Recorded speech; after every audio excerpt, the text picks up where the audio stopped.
Hello students, आज हम discuss करने वाले हैं story a pair of mustaches written by a Indian writer Mulk Raj Anand. Students, यह स्टोरी बहुत ही इंटरेस्टिंग है। इंटरेस्टिंग होने के साथ साथ ही व्यंग भी है। व्यंग किस पर है? जो हमारे देश में जो मूछें रखने का चलन है और जिसको लोग शान का प्रतीक मानते हैं, उसके ऊपर राइटर ने व्यंग भी किया है। तो देखते हैं कि हमारे जो राइटर हैं उनका मूंछों के प्रति क्या विचार है। तो शुरू करते हैं हम आज का अपना lesson. So, there are various kind of mustaches worn in my country to mark the boundaries between the various classes of people. क्या कह रहे हैं कि जैसा कि हम जानते हैं हमारे देश में बहुत डिफरेंट टाइप के लोग रहते हैं। तो वो क्या कह रहे हैं कि वो लोग अपने चेहरे पर अलग अलग तरीके की मूछें रखते हैं। यह मूछें उनकी पहचान होती हैं। ये उनको क्या करती हैं? डिवाइड करती हैं। एक सीमा रेखा की तरह होती हैं उनके चेहरे पर, जो उन्हें विभिन्न वर्गों में अलग अलग क्लासेस में डिवाइड करती हैं। उनको मूछों को देख के हम जानते हैं कि ये किस तरीके का व्यक्ति है। Outsiders may think it stupid to lay down or rather to raise lines of demarcation of this kind, but we are notorious in the whole world for sticking to our queer old conventions, pride and prejudices, even as the Chinese or the Americans or for that matter the English, and at any rate some people may think it easier and more convenient to wear permanent boundary lines like mustaches, which only need a smear of grease to keep them bright and shiny, rather than to wear frock coats, striped trousers and top hats. क्या बता रहे हैं कि outsiders यानी कि जो बाहर के लोग हैं। बाहर के लोग कौन?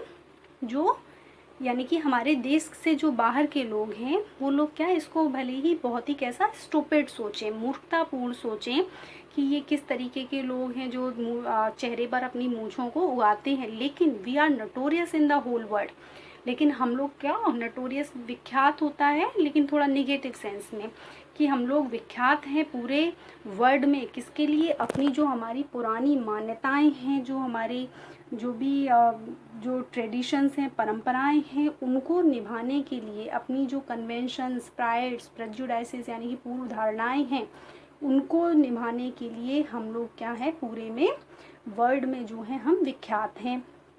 जिस प्रकार चाहे वह चाइनीज़ हों, अमेरिकन्स हों, या फिर जो इंग्लिश पीपल हैं यानी कि ब्रिटिश के लोग हैं, वो लोग जो हैं, जिस प्रकार वो लोग विख्यात हैं अपनी अपनी कुछ चीज़ों के लिए, वैसे ही हम अपनी परंपराओं को, अपने गर्व को, अपनी जो भी हमारी मान्यताएं हैं उन पर चलने के लिए, उनकी रूढ़िवादिताओं के लिए भी हम विख्यात हैं। अब वो क्या कह रहे हैं आगे? एंड एट एनी रेट, कुछ जो लोग होते हैं वो क्या करते हैं, सोचते हैं कि ये जो परमानेंट वो एक बाउंड्री लाइन जो है, सीमा रेखा जो अपने चेहरे पर मूंछों के रूप में उगाए रहते हैं, वो बहुत ही आसान है। क्योंकि कैसे? उनके लिए किसकी चीज़ की ज़रूरत होती है? Which only needs a smear of grease to keep them bright and shiny. कि हमारी जो शान का प्रतीक है भारत में, मूंछें हैं, और उनको रखना बहुत ही आसान है। बस थोड़ी सी किसी चिकनी चीज़ की ज़रूरत होती है, सीमियर ऑफ ग्रीस, जिसको बस थोड़ा सा मूंछों पे लगाया और मूंछें एकदम चमकने लगती हैं। किसके बजाय? rather than to wear frocks, coats, striped trousers and top hats which constantly need to be laundered and dry cleaned, and the maintenance of which is already leading to bankruptcy of the European ruling classes. अब देखो कितना अच्छा वो बता रहे हैं कि Indians की क्या धारणाएं हैं, कि मूंछों को रखना और अपनी शान को बनाए रखना बहुत आसान है। क्या लगता है मूंछों को रखने में? सिर्फ अपनी बस जरा सी चिकनाई लगानी होती है और बस चमकने लगती है मूंछें। जबकि ये जो विदेशी लोग होते हैं, इनको क्या चाहिए होता है अपनी शान बनाने के लिए? लेडीज़ को फ्रॉक्स मीन्स अच्छी अच्छी ड्रेसेस चाहिए होती हैं, कोट चाहिए होते हैं, स्ट्रिप ट्राउजर्स, हेड्स चाहिए होती हैं यानी कि जो टोपी होती है वो चाहिए होती हैं। और जिनको क्या होता है, लगातार आपको लॉन्डर्ड यानी कि लॉन्ड्री में धुलवाना पड़ता है, ड्राई क्लीन करवाना पड़ता है, मेंटेनेंस लगता है, जिसकी वजह से क्या होता है कि बहुत सारी जो यूरोपियन रूलिंग क्लासेस हैं यानी कि जो बड़े बड़े अमीर लोग हैं यूरोपियन कंट्रीज़ के, वो भी बैंकरप्ट हो गए यानी कि गरीब हो गए हैं, वो अपनी यही शान शौकत बनाने के चक्कर में। With them clothes make the man, but to us mustaches make the man. उनके लिए क्या है, उनकी जो शान है वो किससे है, कपड़ों से है, लेकिन हमारी शान किससे है इंडिया में, मूंछों से है. So we prefer to various style of mustaches to mark the difference between the classes. इसलिए, और हमारे देश में क्या ऐसा नहीं कि सबकी मूंछें एक सी होती हैं, हम लोग अलग अलग तरीके की मूंछें रखते हैं जो कि उन व्यक्तियों के वर्ग को दिखाती है. मूंछों को देख के हम पता कर सकते हैं कि ये किस वर्ग का, किस क्लास का व्यक्ति है. कैसे? And very unique and poetical symbols they are too. For instance, there is famous lion mustaches, the fearsome upstanding symbol of that great order of resplendent rajas, maharajas, nawab and English army generals who are so well known for their devotion to the king emperor. क्या कह रहे हैं कि अब यहाँ पर अभी उन्होंने बताया कि मूंछों का हमारे देश में क्या महत्व है. अभी वो बता रहे हैं कि किस किस तरीके की मूंछें जो हैं वो हमारे देश में लोग रखते हैं और किस प्रकार की मूंछों का, मतलब किस तरीके की जो बनावट की मूंछें होती हैं उनका क्या मतलब होता है. तो उसमें बता रहे हैं जो सबसे फेमस जो मूंछें हैं वो कैसी हैं, लॉइन मुस्टैचेस, यानी कि शेर के जैसी मूंछें हैं. और इनको रखने वाले लोग कैसे होते हैं, किस चीज़ का ये सिंबल है, ग्रेट रिस्प्लेंडेड राजास. कौन कौन रखते हैं ऐसी, राजा, महाराजा, नवाब, जो इंग्लिश आर्मी के जनरल होते थे और जो बहुत ज़्यादा अपने देश के प्रति या शासन के प्रति जो क्या कहते थे, डिवोटेड होते थे. इस तरीके के लोग जो थे वो लॉइन मूंछें रखते थे. फिर कौन सी हैं, सेकंड नंबर पे आती हैं. Then there is the tiger mustaches, tiger जैसी मूंछें. The uncanny several pointed mustaches worn by the unbending, unchanging survivals from the rank of the feudal gentry who have nothing left but pride in their greatness, and a few members of past glory scrolls out honor granted by the former emperors, a few gold trinkets, heirlooms and bits of lands. अब ये tiger मूंछें किनके द्वारा रखी जाती हैं, जो क्या पुराने जो अमीर थे, यानी कि जो पुराने समय में कभी जिनके पास में कुछ और कोई रैंक रही, यानी कि वो किसी बहुत बड़े पद पर थे या बहुत अच्छी जगहों पे थे, बहुत अमीर थे, इस तरीके के लोगों के साथ में. लेकिन आज भी क्या है, आज उनके पास में क्या बता रहे हैं, कुछ है नहीं, बस क्या है, सिर्फ वो उस समय की जो पास्ट ग्लोरी है ना, उस समय की कुछ निशानियाँ हैं कि अरे हाँ, हम तब राजा के यहाँ थे, हम तब ऐसा करते थे. ऐसा हम लोगों ने भी देखा है कि पुराने समय में अरे भाई हमारे दादाजी जमींदार थे, इस तरीके की जो लोग बातें करते हैं उनके पास क्या सिर्फ पुराना जो उनका जो गर्व है बस वो है. कुछ उनके पास निशानियाँ हैं जो कभी उनको किसी राजा ने गिफ्ट की थी या किसी भी तरीके से उनको मिली थी, या क्या थे, बिट्स ऑफ लैंड्स, कुछ ज़मीन के टुकड़े हैं जिन पर वो अपनी शान को बनाए हुए हैं. वर्तमान में उनके पास कुछ ऐसा नहीं है कि वो बहुत रैंक के हैं या कुछ हैं, लेकिन वो अपनी पुरानी जो ग्लोरी है कि भाई पहले हम उस राजा के ख़ानदान के हैं, हमारे पास ऐसा था, देखो हमारे यहाँ ऐसा है, उस चीज़ को वो बनाए हुए हैं. ऐसे लोग कैसी मूंछें रखते हैं, टाइगर मुस्टैचेस. अब नेक्स्ट नंबर किसका है, next there is the goat mustaches. कैसी मूंछें, बकरी जैसी मूंछें हैं. A rather unsure brand worn by the nouveau riches, the new commercial bourgeois and the shopkeepers class who somehow don't belong. An indifferent thin little line of a moustache worn so that its tip can be turned up or down as the occasion demands, a show of power to some coolie or humility to a prosperous client. अब ये गोट वाली जो मूंछें हैं ये देखा, ये कौन रखता है, कॉमर्शियल क्लास. अगर आप पूरा उसकी तरह मतलब एक समराइज रूप में बात करें तो कॉमर्शियल क्लास यानी कि जिनको आप कह सकते हो जो लोग व्यापार करते हैं, यानी कि दुकान चलाने वाले, व्यापारी, साहूकार, इस तरीके के जो लोग हैं वो करते हैं. और किस तरीके की होती हैं, इनकी जो पॉइंटेड होती हैं, यानी कि पॉइंट मतलब किनारों से पतली, जिनको आप ऊपर या नीचे की तरफ पर ओकेजन के हिसाब से, अवसर के हिसाब से आप उनको कर सकते हो. फिर क्या होता है, फिर कौन सी है, there is the Charlie Chaplin mustaches worn by the lower middle class. फिर चार्ली चैपलिन स्टाइल की मुस्टैचेस हैं जिनको लोअर मिडिल क्लास के लोग यानी कि जो निम्न मध्यम वर्गीय परिवार हैं उनके लोग पहनते हैं। वो कौन कौन से हैं? क्लर्क, प्रोफेशनल मैन जो नौकरी पेशा आदमी हैं, क्लर्क हैं, kind of half and half affairs deliberately designed as a compromise between the traditional full mustaches and the clean shaven curtain cut of the sahibs like them to keep mustaches at all। किसके बारे में बात हो गई? अब यहाँ पे दो तरीके की, चार्ली चैपलिन की जो कि सामान्य मध्यम वर्गीय परिवार के लोग रखते हैं, एक कर्जन मूछ हैं जो कि साहब लोग जो होते हैं वो लगते हैं, लॉर्ड कर्जन की स्टाइल की। There is the sheep mustaches, भेड़ जैसी, किनके लिए हैं? कुलीज के लिए, यानी कि जो कुली होते हैं उस तरीके के, या lower order, the mouse moustaches of the peasant and so on. अब कुलियों के लिए या उस तरीके की जो मतलब छोटे लोग होते हैं, छोटे छोटे कामों को करने वाले, उनके लिए वो भेड़ जैसी मूछें, और चूहे जैसी माउस मुस्टैचेस किसके लिए? जैसे किसान के लिए, एंड और भी इसी तरीके से।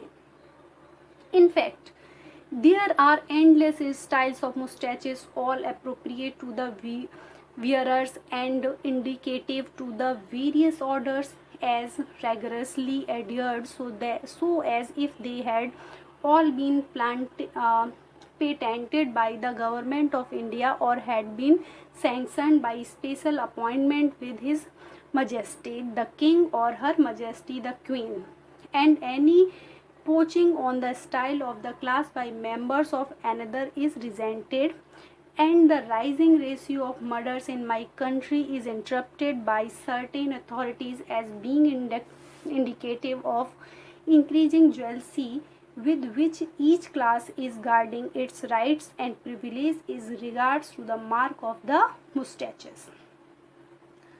क्या बता रहे हैं? In fact there are endless style of mustaches। हमारे देश में क्या है कि एंडलेस यानी कि बहुत ज़्यादा तरीक़ों की मूछें लोग रखते हैं, जो कि ऑल एप्रोप्रिएट टू वियरर्स, जो कि उगाने वालों के ऊपर अपने जैसे के ऊपर निर्भर करता है कि वो कैसी रखना चाहते हैं, क्या है। और ऐसा लगता है कि जैसे ये सब ना गवर्नमेंट के द्वारा, इंडिया के द्वारा ना एकदम पेटेंट किया हुआ है कि भाई इस क्लास के लोग ऐसी ही मूछें रख सकते हैं। निम्न वर्ग का, जैसे उन्होंने कहा कि भाई टाइगर मुस्टैचेस या लॉन मुस्टैचेस जो राजा महाराजा होते हैं वो रखते हैं, गोट मुस्टैचेस छोटे मध्यम वर्गीय परिवार के लोग रखते हैं। तो मध्यम वर्गीय जो है वो राजा जैसी मूछें नहीं रख सकता है, जो राजा है वो गोट जैसी मूछें नहीं रखेगा, जबकि ये तो अपने ऊपर डिपेंड करता है। लेकिन वो कह रहे हैं ऐसे लगता है जैसे गवर्नमेंट ऑफ इंडिया के द्वारा बिल्कुल पेटेंट कर दिया गया है कि इस वर्ग के लोग ऐसी ही मूछें रखेंगे। साथ ही वो क्या कह रहे हैं, क्या बता रहे हैं कि जो इंडिया में जो मर्डर्स होते हैं, यानी कि जो इतनी अपराध हो रहे हैं, मतलब लोगों का जो मर्डर किया जा रहा है, वो कहीं ना कहीं अध्ययन बताते हैं कि वो इसी की वजह से, ये जो मूछें रखने का जो हमारे यहाँ जो चलन है उसकी वजह से बहुत ज़्यादा बढ़ गए हैं। कहने का मतलब कि अगर किसी ने किसी दूसरी तरीके की मूछें रख ली तो भाई वो अपनी अपनी शान में रहते हैं, एक दूसरे से उसकी वजह से ईर्ष्या बढ़ जाती है, इसलिए लोग अपनी शान को बनाए रखने के लिए एक दूसरे को मार भी देते हैं। Of course, the analysis of the expert is rather too abstract and not all the murders can be traced to this cause, but certainly it is true that the preferences of the people in regard to their mustaches are causing a lot of trouble in our parts। क्या हुआ? लेकिन फिर अभी वो बोल रहे हैं लेकिन हाँ ठीक है कि जो और एक्सपर्ट्स हैं उनका जो एनालिसिस है, उन्होंने जो विश्लेषण किया है उसके अनुसार जो मर्डर है उनके कॉज जो हैं और दूसरे भी हैं। मीन्स ऐसा नहीं कि जितने मर्डर हो रहे हैं हमारे देश में वो सब इन मूछों की वजह से हो रहे हैं, मतलब अपनी अपनी शान की वजह से लोग अपने अपने घमंड में अपनी ईर्ष्यावश एक दूसरे को मार रहे हैं, उसके दूसरे कारण भी हैं। लेकिन हाँ ये भी सही है कि इन मूछों की वजह से ये जो कैटेगरीज भी बन गई हैं उनकी वजह से हमारे देश में जो बहुत जो समस्याएं हैं, परेशानियां हैं वो खड़ी हो रही हैं। अब वो एग्जांपल दे रहे हैं कि भाई मूछों की वजह से किस तरीके की परेशानियां हो रही हैं। फॉर इंस्टेंस, यानी कि उदाहरण के रूप में वो बता रहे हैं, आपको एक कहानी सुना रहे हैं वो यहाँ पर। There was a rumpus in my own village the other day about a pair of mustaches. क्या हुआ कि एक बार इनके जो गांव में मूंछों की वजह से एक बहुत बड़ा विवाद हो गया। क्या विवाद हुआ? It so happened that Seth Ramanand, the grocer and the moneylender who had been doing well out of the recent fall in the price of wheat by buying up whole crops cheap from the hard-pressed peasant and then selling them at higher prices. क्या हुआ कि इनके गांव में एक सेठ थे रामानंद, जो कि ग्रॉसर भी थे, मनी लेंडर भी थे, यानी कि व्यापारी थे। मनी लेंडर यानी कि लोगों को उधार पैसा भी दिया करते थे वो।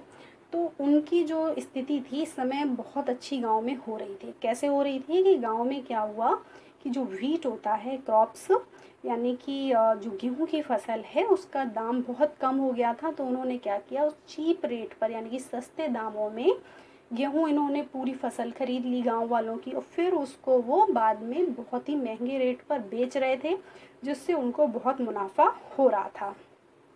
फिर क्या हुआ भाई, इनको बहुत ज़्यादा पैसे आने लग गए। took it into his head to twist the goat mustaches integral to his order and position in society at the tip so that it looked nearly like a tiger mustaches. अब क्या हुआ कि ये एक व्यापारी हैं, तो जैसा कि हमने ऊपर पढ़ा था डिवीज़न में मूंछों के, कि व्यापारी लोग जो हैं वो गोट जैसी मूंछों को रखते हैं, जो कि टिप से नुकीली होती हैं, जिनको ऊपर नीचे किया जा सकता है कॉर्नर से। तो अब इन्होंने सोचा कि भाई जब मैं जो इतना पैसे वाला हो गया हूँ, मेरी स्थिति इतनी अच्छी हो गई है, सम्मान मुझे मिल रहा है, तो मैं अब ये गोट जैसी मूछें क्यों रखूँ? मुझे क्या करना चाहिए, अपनी वो जो टिप से मूछें हैं उनको ऊपर उठाकर उनको टाइगर जैसी मूछें बना लेना चाहिए। Nobody seemed to mind very much because most of the mouse mustaches peasants in our village are beholden to the local moneylender, either because they owe him interest on a loan or an installment on a mortgage of jewelry or land. Besides, the Seth has been careful enough to twist his mustaches so that it seemed nearly, though not quite, like a tiger mustache. क्या हुआ कि अब इन्होंने क्या, मतलब एकदम से ऐसी नहीं की कि वो टाइगर जैसी, मतलब बिल्कुल टाइगर मुस्टैचेस बन जाए, लेकिन टाइगर मुस्टैचेस जैसी दिखने वाली इन्होंने अपनी कर ली। अब क्या हुआ कि जो गांव के और लोग थे वो ज़्यादातर क्या थे, गरीब किसान थे, तो ज़्यादा किसी ने उसमें इतना ज़्यादा माइंड नहीं किया उस चीज़ को। ठीक है, जैसा भी बना रहे हो। क्यों नहीं किया? क्योंकि ज़्यादातर जो किसान थे वो क्या थे, उनसे कर्जदार थे। किसी ने उनके यहाँ अपना सोना कर्ज गिरवी रखा हुआ था, किसी का कुछ और ज़मीन रखी हुई थी। तो इस तरीके से सब उनके कर्जदार थे, और किसी ने ज़्यादा इंटरेस्ट नहीं दिखाया कि ठीक है जैसा भी है बना रहे। और वो भी केयरफुल थे कि उन्होंने अपनी जो सेठ थे कि भाई टाइगर मुस्टैचेस नहीं है, टाइगर जैसी मुस्टैचेस हैं। लेकिन क्या हुआ, but there lives in a vicinity of our village in an old dilapidated Mughal-style house, a Musalman named Khan Azam Khan, who claimed descent from an ancient Afghan family whose head were noblemen and councillors in the court of great Mughals. Khan Azam Khan, a tall middle-aged man, is a handsome and dignified person, and he wears a tiger mustaches and remains adorned with the faded remnants of gold brocaded waistcoat, though he hasn't even a patch of land left. अब यहाँ पे किसकी बात की जा रही है? लेकिन इनके गांव में ही एक मुग़ल स्टाइल का जो पुराने घर था, उसमें एक मुसलमान रहता था, उसका नाम था खान आज़म खान। और वो कैसे थे?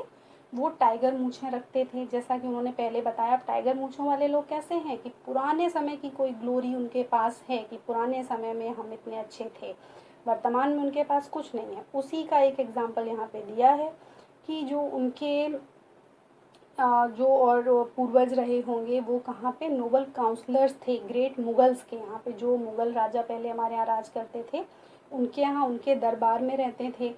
तो वो उसी चीज़ को अपने आप को, मतलब किस तरीके से अपने मुंह पे टाइगर मूंछों को सजा कर रखते थे, और हमेशा कैसा, एक गोल्ड ब्रोकेडेड वेस्ट कोट पहना करते थे, जिसमें गोल्ड की ब्रोकेड्स लगी हुई थी, उस तरीके का वेस्ट कोट वो पहनते थे। जबकि वर्तमान में उनके पास में एक छोटा सा ज़मीन का टुकड़ा भी नहीं था। मीन्स उनका जो घर था वो पुराना मुग़ल स्टाइल का बना हुआ था, उनके जो पूर्वज थे वो मुग़लों के दरबार में काम करते थे, तो वो शान को लेकर चले आ रहे थे, जबकि वर्तमान में उनके पास ऐसा कुछ भी नहीं था और उसी की वजह से वो टाइगर मुस्टैचेस रखते थे। स्टूडेंट्स, ये स्टोरी थोड़ी लंबी है तो इसको हम 2 पार्ट्स में पढ़ेंगे। आगे का कहानी का जो भाग है वो हम इसके पार्ट 2 में पढ़ेंगे, जिसका लिंक आपको इसी वीडियो की डिस्क्रिप्शन बॉक्स में मिल जाएगा। Thanks for watching.